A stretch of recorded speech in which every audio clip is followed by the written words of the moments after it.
To RPV channel. ನಾನಿವತ್ತು rose ವಾಟರ್ನ ಹೇಗೆ ಮಾಡೋದು ಇನ್ಸ್ಟೆಂಟಾಗಿ ಅಂತ ತೋರಿಸ್ತಾ ಇದ್ದೀನಿ.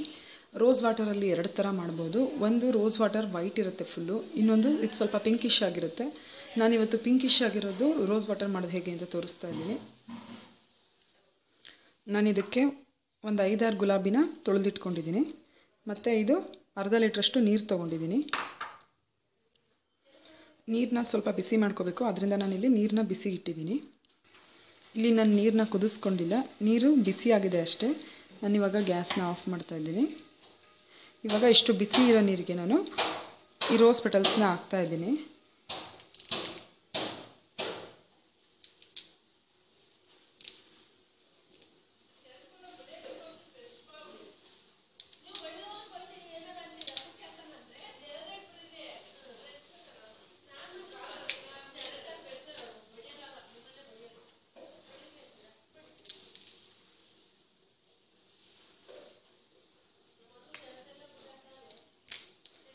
ಈ ಥರ ಕಂಪ್ಲೀಟಾಗಿ ಈ ರೋಸ್ನೆಲ್ಲ ಇದರೊಳಗೆ ಹಾಕೋತಾ ಇದ್ದೀನಿ. ನಾನಿಲ್ಲಿ ಅರ್ಧ ಲೀಟ್ರ್ ನೀರಿಗೆ ಒಂದು 5-6 ರೋಸ್ ಪೆಟಲ್ಸ್ನ ತೊಗೊಂಡಿದ್ದೀನಿ. ಇದು ಸಣ್ಣದಿರೋದ್ರಿಂದ ನಾನು ಒಂದು 7 ತೊಗೊಂಡಿದ್ದೀನಿ. ಇಲ್ಲಿ ಈ ಥರ ಇದೆಲ್ಲನೂ ಇದಕ್ಕೆ ಹಾಕಬೇಕಾಗತ್ತೆ. ನಾನು ಇದನ್ನು ಗ್ಯಾಸಿಂದ ಕೆಳಗಿಳಿಸ್ಕೊಂಡಿದ್ದೀನಿ. ಇವಾಗ ನಾನು ಇದರಲ್ಲಿ ರೋಸ್ ಪೆಟಲ್ಸ್ನ ಹಾಕಿದ್ದೀನಿ. ನಾನು ಇದ್ರ ಮೇಲೆ ಒಂದು ಪ್ಲೇಟ್ನ ಮುಚ್ತಾ ಇದ್ದೀನಿ. ಇದೇ ಥರ ಒಂದು 2 ಅವರ್ಸ್ ಇಡಬೇಕು. ಒಂದು 2 ಅವರ್ಸ್ ಬಿಟ್ಟ ಮೇಲೆ ಇದು ಕಲರ್ ಎಲ್ಲ ಬಿಟ್ಟಿರುತ್ತೆ. ಹಾಗಾಗಿ ಒಂದು 2 ಅವರ್ಸ್ ಇದನ್ನು ಮುಚ್ಚಿಬಿಟ್ಟು ಇಡಬೇಕು. ಆಮೇಲೆ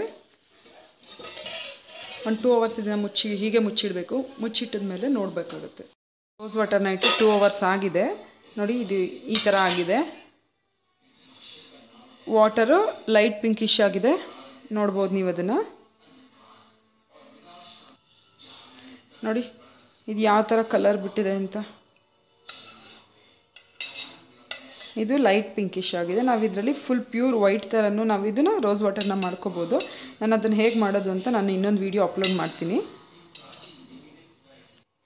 ನಾವು ಇದನ್ನು ತುಂಬ ಬಿಸಿ ನೀರಲ್ಲಿ ಮಾಡೋದೇನು ಬೇಡ. ಅಂದರೆ ಬಾಯ್ಲ್ ಆಗೋಕ್ಕೆ ಸ್ವಲ್ಪ ಇದೆ ಅನ್ನೋ ಥರ ವಾಟರ್ನ ತೆಗೆದಿಟ್ಕೊಂಡು ಅದಕ್ಕೆ ನಾವು ಈ ಪೆಟಲ್ಸ್ನ ಹಾಕಿದ್ರೆ ಸಾಕು. ನಾನಿವಾಗ ಇದನ್ನು ಒಂದು ಬೌಲ್ಗೆ ಸೋಸ್ಕೋತಾ ಇದ್ದೀನಿ.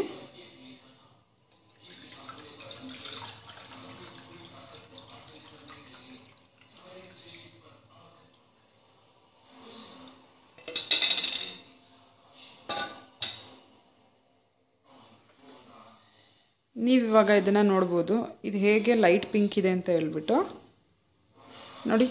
ಹೇಗೆ ಲೈಟ್ ಪಿಂಕ್ ಇದೆ ಇದು. ನಾವು ಇದನ್ನು ಫೇಸ್ ಪ್ಯಾಕ್ ಹಾಕಬೇಕಾದ್ರೆ ಯೂಸ್ ಮಾಡ್ಬೋದು. ಮತ್ತು ಇದನ್ನು ಹಾಗೆ ಫೇಸಿಗೆ ಕೂಡ ಹಚ್ಬೋದು. ಇದನ್ನು ನಾವು ಒಂದು ಸ್ಪ್ರೇ ಬಾಟಲ್ಗೆ ಅಥವಾ ಯಾವುದಾದ್ರೂ ಬಾಟಲ್ಗೆ ಹಾಕಿಟ್ಕೋಬೋದು. ಇದನ್ನು ಸ್ಪ್ರೇ ಬಾಟಲ್ಗೆ ಹಾಕಿಟ್ಟರೆ ಫೇಸಿಗೆ ಅದರಿಂದ ಸ್ಪ್ರೇ ಮಾಡಿಕೊಂಡ್ರೆ ರಿಫ್ರೆಶ್ಮೆಂಟ್ ಸಿಕ್ಕತ್ತೆ.